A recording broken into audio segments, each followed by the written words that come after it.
Hello guys! Hello! This is for Aries. Aries, welcome dito sa aking channel. Kapalaran 888, welcome. Alamin natin kung anong messages, vibration, gabay energy para sa inyong lahat. This is general reading, so please comment down below if you resonated. So Aries, number 21, strategy number 7, 17, 8, action. So, this one is maybe a relationship, money, career, travel, relocation, responsibilities, or kung ano pa man. So, sinasabi ng baraha sa'yo dito na Aries, sa linggong ito yung last week ng August, diba? Siguro meron ka na kailangan na gawin. May kailangan kang desisyon, action, na kailangan gawin sa linggong ito. Sinasabi ng baraha mo sa'yo na kailangan mong mag-strategize. Kumbaga, huwag kang magpadalos-dalos sa linggong ito, Aries, sa desisyon na gagawin mo or sa desisyon na gusto mong gawin. Okay? You need to strategize. You need to weigh. Timbangin mo yung mga positive and negative. And dahan-dahan tayo sa pag-desisyon or sa paggawa ng action sa linggong ito. Okay, thank you, Aries.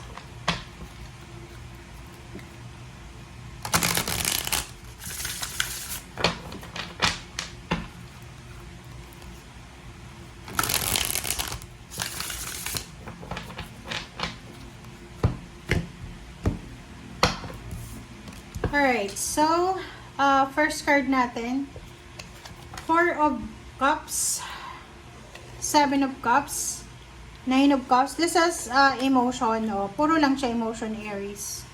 Huwag tayong masyadong emotional kasi pag masyadong emotional tayo, talagang masisira yung diskarte nyo, Aries. Sa ilalim mo dito, this is Hierophant, partnership, and collaboration.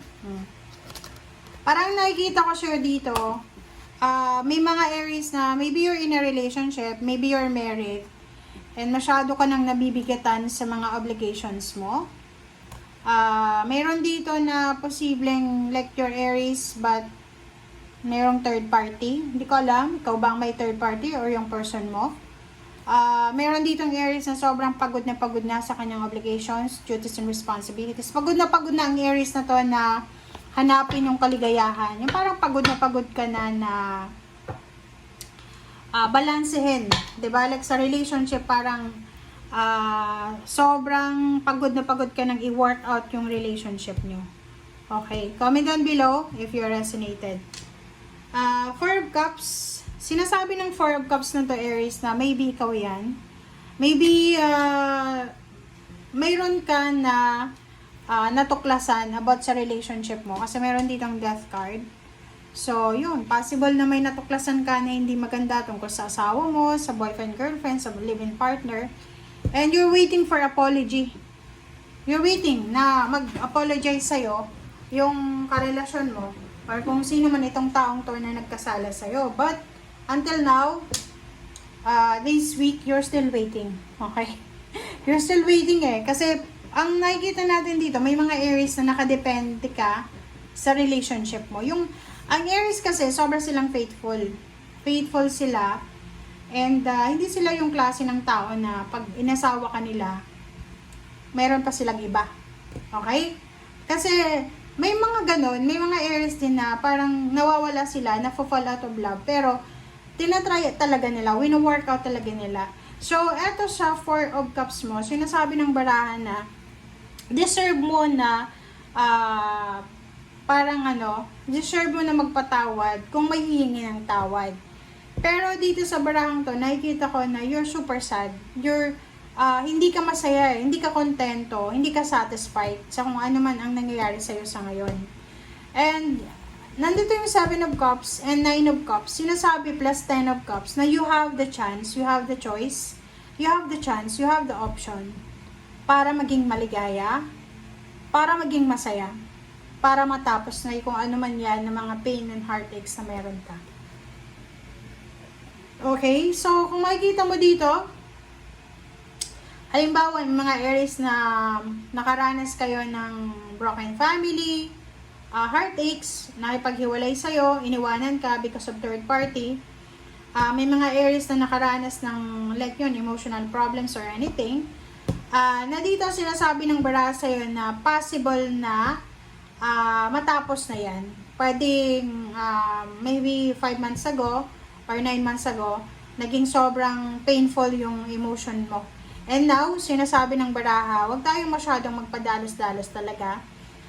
Mag-strategize ka para maging maligaya ang iyong pamilya. So, nakikita ko ngayon na simula ngayong September, magiging sobrang focus ka sa emotion mo. Magiging sobrang focus ka sa nararamdaman mo.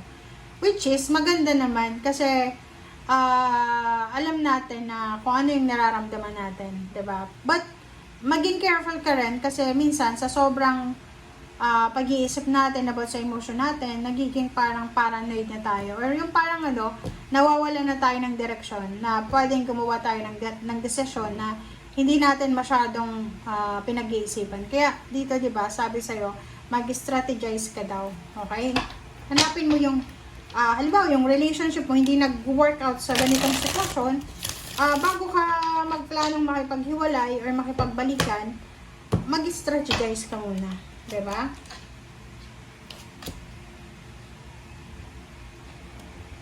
Alright, Queen of Wands, Page of Wands, Page of Cups, Four of Cups, and Five of Wands. So, yun talaga. And Aries, sa ilalim mo dito is Four of Swords and Three of Wands. So, you're waiting for peace and harmony eh. Like ang nakikita ko, meron ditong Aries na sawang-sawa ka na sa away, sa gulo, sawang-sawa ka na sa kung ano-ano man na negativity na nangyayari sa buhay mo, pamilya, relationship, or kung ano pa man yan. Kasi parang nakikita ko siya dito, masyado kang stress na. Okay?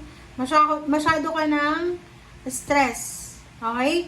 So, dito sa baraha mo, Queen of Wands and Page of Wands, sinasabi ng baraha sa'yo na, wait lang, nasamid ako.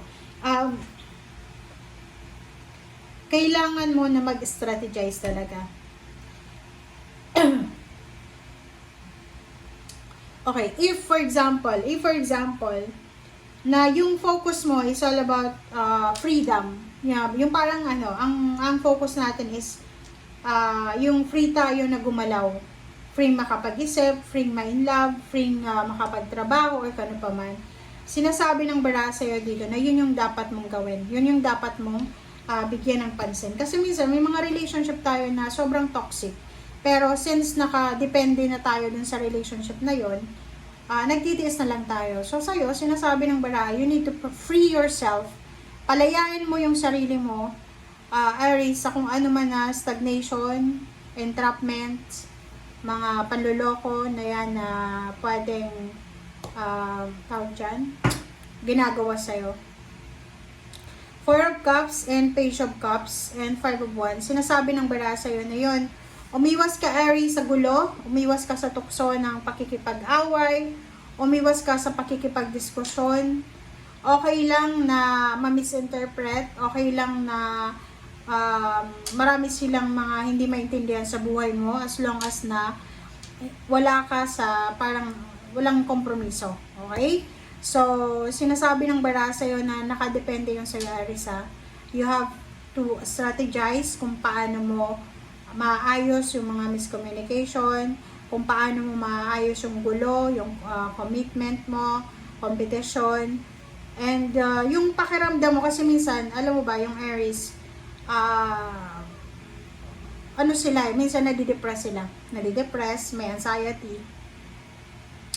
Marami silang gustong sabihin pero hindi nila masabi. Marami silang gustong ipahiwatig pero hindi nila masabi-sabi. So, sinasabi ng barahan na you need to take a rest, okay? Wag kang masyadong mag-aim ng perfection. Okay? Yun yung sinasabi ko sa inyo lahat eh. Wag tayong masyadong mag-aim ng perfection kasi wala naman talagang perfect na buhay. At tayo magkakaroon ng problema, lahat ng may masaya, malungkot, 'di ba? Sa pagpasko nga hindi naman lahat masaya eh, 'di ba? Hindi lahat may handa pag Pasko. Hindi lahat nasa bahay. Hindi lahat kompleto yung pamilya. Diba? So, ganun ang buhay. Huwag kang masyadong mag-aim ng sobra-sobrang perfection. Kasi wala talaga. Wala. Kahit na yung lolo-lola natin, hindi nila nakuha yung perfection talagang gusto nila. Okay? Thank you guys. Bye!